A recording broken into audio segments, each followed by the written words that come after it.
भारत में लेह का मतलब है जन्नत, क्योंकि ये समूचा उत्तरी इलाका बीहड़ पहाड़ों, ताजी हवा और कुदरती सुंदरता की मिसालों से भरा पड़ा है।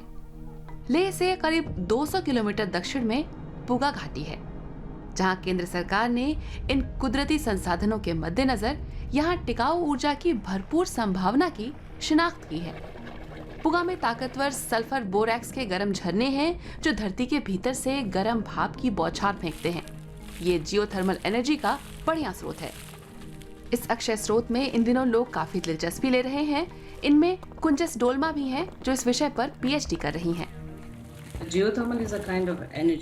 जियोथर्मल ऐसी ऊर्जा है जो साल भर मिलती रहती है। जियोथर्मल से आपको बिजली की भरोसेमंद आपूर्ति मिलती है अगर आप इसे सस्टेनेबल तरीके से इस्तेमाल करें।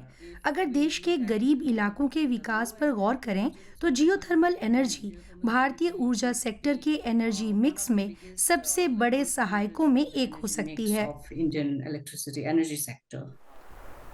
इसकी संभावना को खंगालने के लिए ओएनजीसी ने पुगा घाटी में एक पायलट प्रोजेक्ट शुरू किया, लेकिन बात हाथ से निकल गई।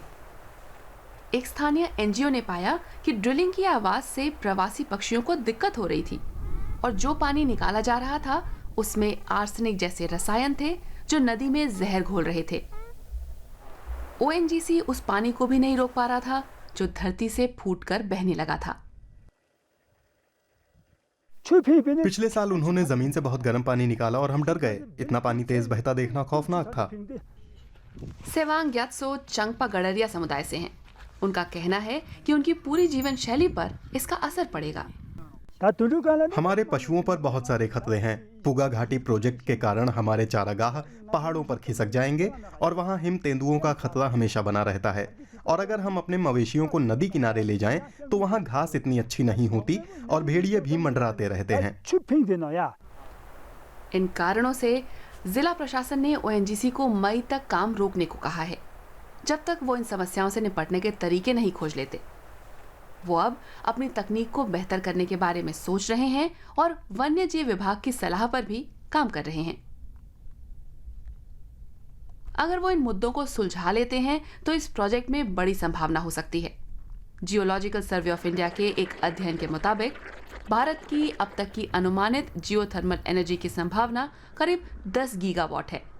ये देश के विभिन्न हिस्सों में फैली हुई है, हिमालयी इलाकों से लेकर सेंट्रल प्लेटो और सदर्न हिल्स तक।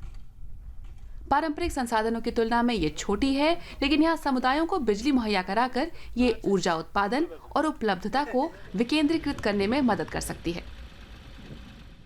लद्दाख यूनिवर्सिटी में डॉक्टर रियाज समेत तमाम जानकार इसमें संभावनाएं देखते हैं।